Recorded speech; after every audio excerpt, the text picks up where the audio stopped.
Statistika provduta mid-Dipartiment tas-Saħħa turi li s-sena li għaddiet 7,445 persuna rrikorrew il-Geo Clinic f'Mater Dei għal raġunijiet varji, fosthom dawk li marru jittestjaw wara suspetti li kellhom mart jew infezzjonijiet trasmessi sesswalment. Iċ-ċifri juru li matul dan il-perjodu kien hemm 103 każijiet ta' HIV, 10 inqas meta mqabbel mas-sena 2024.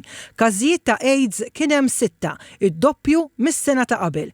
Każijiet ta' epatite C kien hemm 1 filwaqt li s-sena ta' qabel ma kien irreġistrat l-ebda każ.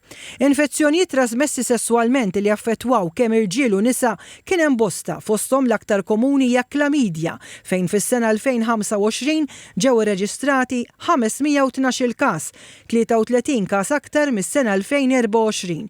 Wara l-klamidja l-aktar komuni fil-Gżejjer Maltin hija l-gonorrija fejn ġew irreġistrati 388 każ. It-tielet l-aktar komuni hija l-infezzjoni sifilis fejn fis-sena 2025 kien hemm irreġistrati 245 każ, 54 każ inqas mis-sena ta' qabel. Ġew irreġistrati 122 każ ta' Mycoplasma genitalium, kważi doppju mis-sena ta' qabel. Dr. Tanja Melillo, konsulent tas-saħħa pubblika, qalet li l-użu ta' protezzjoni huwa essenzjali biex titnaqqas ir-rata ta' infezzjonijiet trasmessi sesswalment. Huwa numru ta' nies li ma jużawx protezzjoni u numru ta' nies li jkollhom x'jaqsmu ma' ħafna partners differenti. Ġifieri dawk l-iktar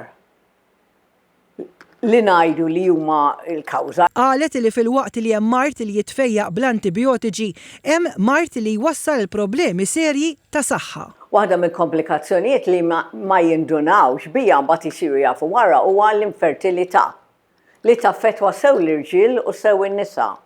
In-nisa mbagħad jista' jkollhom komplikazzjonijiet fit-tqala, jista' jkollhom il-mart inflammatorju tal-pelvi, jista' jkun hemm mart tal-fwied, jista' wkoll ikun hemm mart cancer tal-utru imħabba l-human papilloma virus u hemm min ikollu mart kroniku.